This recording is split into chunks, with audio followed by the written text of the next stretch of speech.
আজকে থেকে যারা আমাদেরকে মাজার পূজারি ডাকবে তাদেরকে আমরা মন্দির পূজারি বলবো।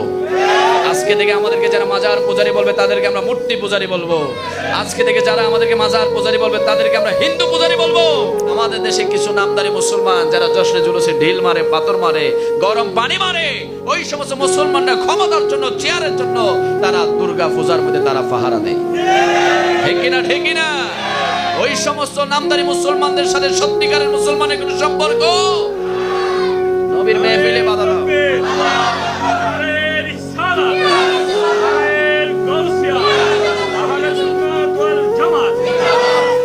তাদের মন্দির পাহারা দিবে পুলিশ প্রশাসন, তাদের মন্দির পাহারা দিবে সেনাবাহিনী। তুমি মাথার মধ্যে টুপি লাগিয়ে, মুখে দাড়ি লাগিয়ে, জুব্বা লাগিয়ে, পাঞ্জাবি লাগিয়ে দুর্গা পূজাতে মন্দিরে যাচ্ছ, তুমি মুসলমান নও। তুমি সুন্নিদের জশ্নে জুলুস নিয়ে বিরোধিতা করো, বেদাতি বলো, আমাদেরকে শিরনি খুর বলো, বিরানি খুর বলো, তুমি হচ্ছে পূজারি। তারা আমাদেরকে মাজার পূজারি ডাকে আর তারা মূর্তি পূজারি। ঠিক কিনা? খোদার কসম করে বলে দিচ্ছে, যারা আমাদেরকে মাজার পূজারি বলো, তোমাদেরকে চ্যালেঞ্জ দিচ্ছি, কোন সুন্নি আলেম মাজারে কি পূজা করেছে এমন একটা প্রমাণ যদি দিতে পারো, আমরা সুন্নিরা কখনো মাঠে ময়দানে ওয়াজ করব না, কিন্তু আমরা প্রমাণ দিতে পারবো তোমরা মন্দিরে গিয়ে পূজা করেছো। ঠিক কিনা? আরে বাবা, আমরা চুপ মানে এই নয় যে আমরা কিচ্ছু জানি না, আমরা সব জানি। আমরা বিচার দিব আল্লাহর কাছে। আমরা সুন্নিরা শান্তিপ্রিয়, আমরা দেশে হাঙ্গামাঙ্গা চাই না, মারামারি চাই না, রাষ্ট্রীয় সম্পদ নষ্ট করতে চাই না। তবে সুন্নিদের ঈমান আকীদার উপর যদি কেউ হামলা করে, নবীর শানে যদি কেউ বেয়াদবি করে, আউলিয়া কেরামের মাজারে যদি কেউ হামলা করে, যদি সুন্নিদের উপর হামলা চালায়, প্রত্যেকটা সুন্নি সুন্নিয়ত রক্ষা করার জন্য জীবন দিতে প্রস্তুত আছে। ডান হাত তুলে বলে রাজি আছি না?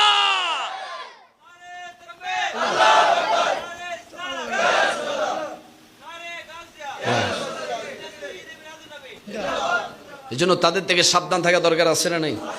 এলাকার যুবকরা ইমান আমল মজবুত, বাপ দাদা নবীর শানে দাঁড়িয়ে মিলাদ কিয়াম করছে। হুজুর, বাপ দাদা নবীর শানে দাঁড়িয়ে কি করছে? মিলাদ কিয়াম করছে।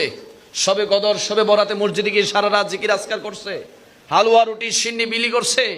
ওই যুবক সৌদি থেকে আসি বলতেছে এগুলো বেদাত, এগুলো নাই, কোরআনে নাই, হাদিসে নাই, কোথাও নাই। আমি বলবো সব জায়গায় আছে, তোর নসিবের মধ্যে নাই, তোর তাকদীরের মধ্যে নাই। তুই শয়তানের গোলাম হয়েছিস, তুই শয়তানের অনুসারী হয়েছিস। আর সুন্নিরা যতদিন আসমান থাকবে, জমিন থাকবে, নবীর মিলাদ নবী করবে, আউলিয়া কেরামের উরুস করবে, সবে কদর, সবে বরাত করবে, তারা সব সময় সুন্নত অনুসরণ করবে। রাজি আছি? এই মোবাইলে ঢুকলে আমরা ঢুকতে পারি না, দেখি বড় বড় হুজুর ওমা মন্দিরের সামনে যাই নামাজ পড়তেছে। মসজিদের কি অভাব হয়েছে? নিতে পারে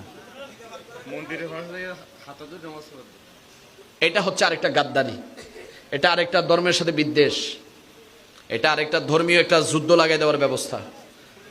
আমাদের মসজিদের সামনে যদি আসি কেউ উলু উলু করে, আমাদের কি সহ্য হবে? হবে বাবা, হবে। সেটা বিধর্মী, সে মুশরিক, তার বিচার কে করবে? তুমি তার মসজিদের মন্দিরের সামনে যাই যে তুমি নামাজ পড়তেছো, তুমি জিহাদ করতেছো, এগুলো হচ্ছে শয়তানি। এগুলো কি? এই সমস্ত শয়তান থেকে আমাদের ঈমান আমল হেফাজত করার দরকার আছে না নাই? আজকে থেকে যারা আমাদেরকে মাজার পূজারি ডাকবে তাদেরকে আমরা মন্দির পূজারি বলবো। আজকে থেকে আমাদেরকে যারা মাজার পূজারি বলবে তাদেরকে আমরা মূর্তি পূজারি বলবো। আজকে থেকে যারা আমাদেরকে মাজার পূজারি বলবে তাদেরকে আমরা হিন্দু পূজারি বলবো। আজকে থেকে যারা আমাদেরকে মাজার পূজারি বলবো তাদেরকে মুসলমান নামের মুনাফিক বলবো। রাজি আছি? আমরা সুন্নিরা কখনো মাজার পূজা করি না, আমরা মাজার জিয়ারত করি। আমরা আব্বা আম্মা দাদা দাদির কবর জিয়ারত করি এবং জিয়ারত করছি, করব, করতে তোমরা যতই ফতোয়া দিবে কাজে আসবে।